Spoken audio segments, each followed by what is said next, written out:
শুভেন্দু অধিকারী থেকে দিলীপ ঘোষ, সৌমিত্র খাঁ, বাপি গোস্বামী, রাজ্য বিজেপির প্রথম সারির নেতারা কে কোথায় ভোটে দাঁড়াচ্ছেন, আদৌ দাঁড়াবেন কিনা, সমস্ত তথ্য জানতে প্রথম থেকে শেষ পর্যন্ত দেখুন আমাদের প্রতিবেদন।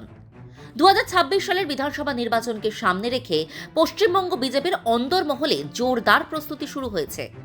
দলের শীর্ষ ও প্রথম সারির নেতাদের ভূমিকা, প্রার্থী হওয়ার সম্ভাবনা এবং সাংগঠনিক দায়িত্ব সব মিলিয়ে রাজনৈতিক মহলে জল্পনা তুঙ্গে। শুভেন্দু অধিকারী বর্তমানে বিজেপির পশ্চিমবঙ্গ ইউনিটের বিরোধী দলনেতা ও দলের অন্যতম প্রধান মুখ। তিনি 2021 সালের বিধানসভা নির্বাচনে নন্দীগ্রাম থেকে জয়ী হয়েছেন। রাজনৈতিক বিশ্লেষকরা মনে করছেন 2026 সালের বিধানসভা নির্বাচনে তিনি সম্ভবত নন্দীগ্রাম থেকেই প্রতিদ্বন্দ্বিতা করবেন। দলও তাকে অন্য কোনো আসনে সরানোর পরিকল্পনা করছে না, কারণ নির্বাচনের সময় তাকে রাজ্যের বিভিন্ন প্রান্তে ভোট প্রচারের জন্য সময় দিতে হবে। সৌমিক ভট্টাচার্য এখন রাজ্য সভাপতি ও রাজ্যসভা সাংসদ। জানা যাচ্ছে তিনি ভোটে দাঁড়াবেন না এবং মূলত দল পরিচালনা কাজে ব্যস্ত থাকবেন। সুকান্ত মজুমদার প্রাক্তন রাজ্য সভাপতি, বালুরঘাটের সাংসদ ও কেন্দ্রীয় মন্ত্রী। 2026 সালের নির্বাচনের প্রস্তুতি হিসেবে তিনি দলীয় সংগঠন ও প্রচারণায় সক্রিয় থাকবেন, তবে নিজে নির্বাচনে প্রতিদ্বন্দ্বিতা করবেন না। মিঠুন চক্রবর্তী বর্তমানে একজন জনপ্রিয় অভিনেতা হওয়ার পাশাপাশি বিজেপির স্টার ক্যাম্পেনার হিসেবে সক্রিয় ভূমিকা পালন করছেন। রাজনৈতিক বিশেষজ্ঞদের মতে তিনি কোনো নির্দিষ্ট বিধানসভা কেন্দ্র থেকে প্রার্থী হবেন না, তবে দলীয় প্রচারে তিনি গুরুত্বপূর্ণ ভূমিকা রাখবেন।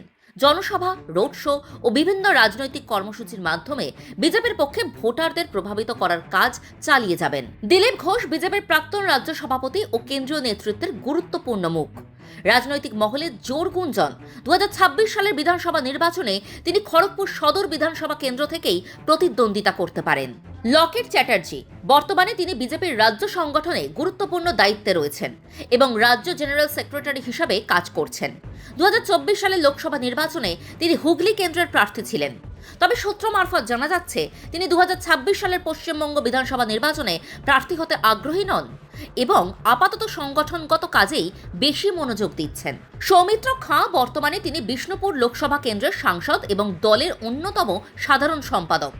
আসন্ন বিধানসভা নির্বাচনে তিনি নিজে প্রার্থী হিসাবে দাঁড়াচ্ছেন না, তবে সাংগঠনিক দিক থেকে তার ভূমিকা অত্যন্ত গুরুত্বপূর্ণ থাকছে।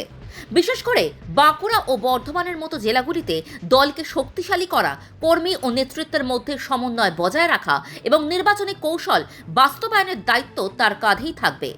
অর্থাৎ প্রার্থী না হলেও বিধানসভা ভোটে এই অঞ্চলগুলিতে দলের ফলাফলের ক্ষেত্রে তার প্রভাব ও সক্রিয় ভূমিকা গুরুত্বপূর্ণ বলে মনে করা হচ্ছে। জ্যোতির্ময় সিং মাহাতো বর্তমানে দলের রাজ্য সাধারণ সম্পাদক হিসাবে গুরুত্বপূর্ণ দায়িত্বে রয়েছেন। তিনি এর আগে দুবার পুরুলিয়া লোকসভা কেন্দ্রের সাংসদ হিসাবে নির্বাচিত হয়েছেন এবং কেন্দ্রীয় রাজনীতিতে তার সক্রিয় ভূমিকা নজর কেড়েছে। রাজনৈতিক সূত্রের খবর অনুযায়ী আসন্ন বিধানসভা নির্বাচনে তিনি কোনো বিধানসভা আসন থেকে প্রতিদ্বন্দ্বিতা করছেন না। আপাতত তিনি সংগঠন মজবুত করা, দলীয় কৌশল নির্ধারণ এবং কেন্দ্রীয় নেতৃত্বের সঙ্গে রাজ্য সংগঠনের সমন্বয়ের কাজেই বেশি মনোযোগ দিচ্ছেন। বাপি গোস্বামী উত্তরবঙ্গ নেতা, বর্তমানে তিনি দলের রাজ্য সাধারণ সম্পাদক হিসাবে দায়িত্ব পালন করছেন।